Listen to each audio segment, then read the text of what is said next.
乡亲继续收看《华视台语》新闻杂志。伫台湾有一阵无国籍、无姓名的小宝宝，因是外籍移工伫台湾所生的囡仔。这个无户籍的小朋友伫社会福利机构大汉，不管是要看医生，也或是要读册，拢互排队伫咧体制外。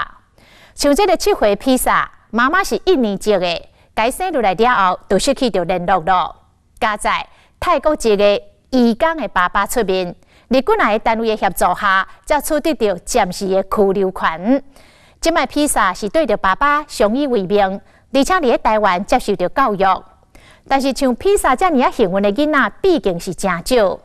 面对这阵无国籍甚至是无姓名的囡仔，台湾社会应该安怎友善平等来对待呢？继续来看咱的报道。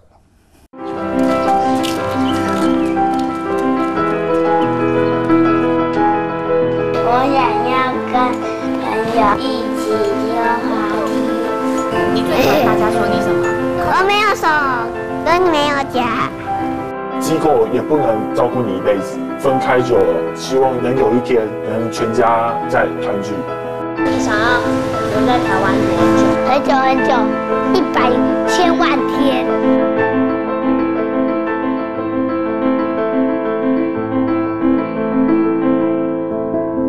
上班脱洗的时候，5点多1点，每天就来带，没有那么累，很高兴了，很快乐。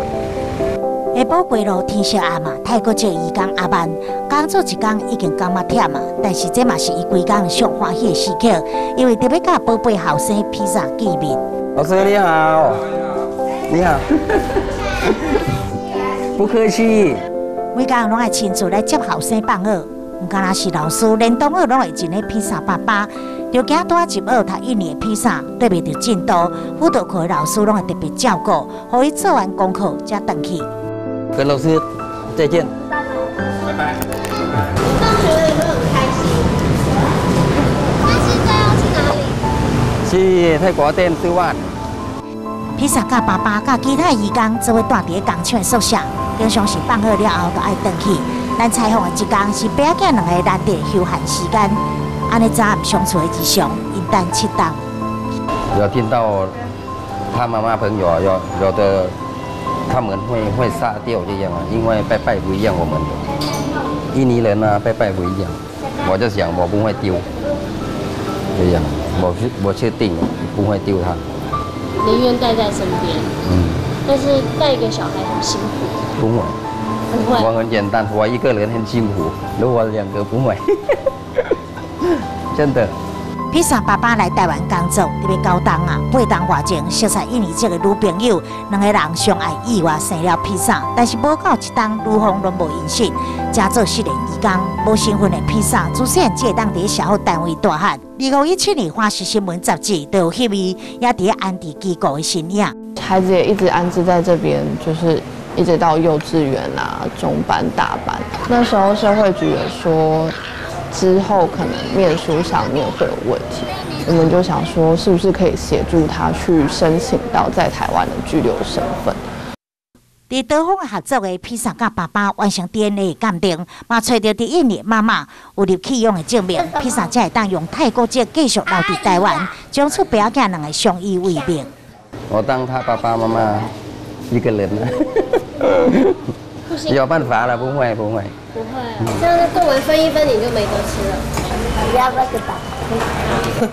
我比较快乐一点，睡前都睡觉起来不知道就去哪里这样，都跑别的地方都乱花钱。现在他在一起很少花，现在我跟老板讲，我做到没有力，我才会交钱这样。是为了披萨吗？因为如果他头脑比较好，我可能给他读书在这里很久。一五一自己念，交给你。151。什么151？那这2个考你，这个嘞？5。对啊，这个这么简单的。哈立体五官较黑的皮肤，即摆已经是泰国籍的披萨，自细汉就受台湾的空气，吸收台湾的养分大汉。比起爸爸的家乡，披萨更加爱这片伊生长的土地。住在台湾就台湾人，住在泰国就是泰国人。那你会想要留在台湾，还是回去泰国？留在台湾了，回泰国好无聊哦，没有人要跟我玩，都是泰国的小孩。我们帮助的外籍小朋友，他们其实都是出生在台湾这块土地上。那不论他的国籍是什么，就是希望妈妈毕竟都很辛苦的把他们生下来，就是也希望他们都可以得到好的照顾。对乌虎宝宝到暂时居留馆，披萨会当读册，毕业之间嘛会当享受天伦之乐。但是其他回本国籍移工的囡仔就无这样的幸运。叫你咪咪哦，咪咪要去公园。这囡仔口中所叫的咪咪，是社福机构原来之间的创办人杨泽武。为请小朋友当讲拢是移工宝宝，无父母伫身边，因只是有带好的囡仔。你是谁？2月几岁？3岁。你是谁？爸爸。你几岁？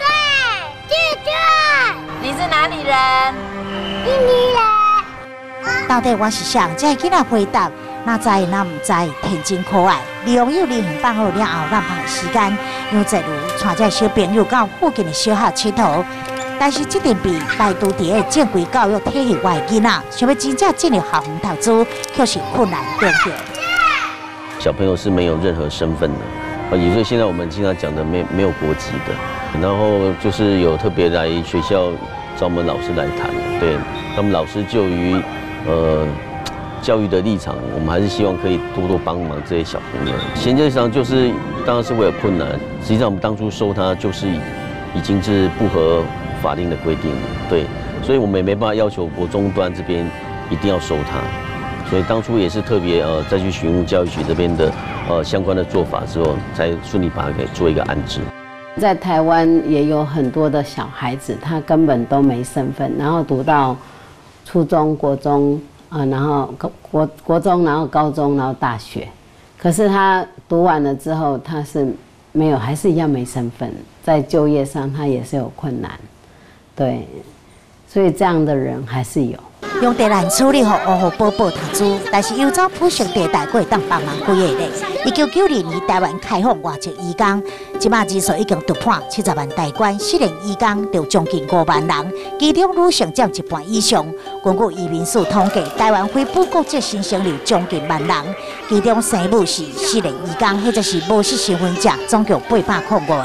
但是监察委员往美国调查非本国籍新生儿，平均每当增加700外人，加上移工甲生产无通报乌数，实际人数是超过官方的数据。父母亲大部分都是失联的移工，他们也害怕。基本上他们小孩生病，他们可能都只能躲在暗处。但其实这些小孩，我觉得真的就是越是这样子的话，他们遇到的危险会越多，就是他们永远都躲在这么阴暗的地方。那其实我们光看到愿意出来求助的已经这么多了，其实我们看不到的有更多。有一个议题是说，没有把它变成是一个大的议题去做讨论的时候，很多这些孩子的权益是很难去被看到的，因为这群孩子其实他不会自己主动发声。然后再方面是说，很多部分它是跨部会要去做处理跟讨论的。那目前就是在106年的时候，移民署也针对这个部分去做了调整。你们3个人要来，哪一个来了？我们去找咪咪来。在机场内囡仔到处乱走，因为天真无邪，冲淡离别的悲伤。但是另外一头抱囡仔的大人是把握时辰，不敢分开。这间原来自家有7位移工宝宝要离开台湾，回去妈妈的家乡。2017年移民署甲印尼办事处开启合作，只要在2个月协训生保3个月到6个月确定身份了后，就当回去妈妈的故乡。或者是由印尼社福机构收养，比起较早要等到18岁才有所作为，儿童人权跨入一大步。对于人道的救援，对于这些移工孩子的照顾，是一个团队的工作，才有办法给他们找到最好的出处跟所谓的利益。就于儿童权益来说，他也应该让这些孩子可以早点回去学习他们国家的文化、语言跟接受教育，为这些小孩早一点寻得家人，有家人的照顾跟爱。我觉得这个比留在台湾有意思多了。不能再用一个排外的方式去把他们视同是说，哦，你是外来的人，所以你是会占用我们一些资源。因为毕竟我们在这个台湾很需要人力的资源跟帮忙。那我们怎么样对待他们这一件事情是非常重要的，因为如果我们友善的对待，他也会友善对待我们。外籍移工挺起台湾的经济，可是嘛容易社会上底层。因为囡仔伫台湾出世，就正做法律的透明人，无户籍、无身份，只当避伫黑暗的角落等待用功。但是囡仔的权益无应该被制度牺牲，就算跋倒互一个完整的家，嘛应该爱协助因伫异乡的成长之路，袂过遮尔啊艰难辛苦。你是哪里人？印尼人。你是哪里人？台湾人。你想要留在台湾多久？很久很久，100千万天。全部我都谢谢啊。对啊，都谢谢全部大家。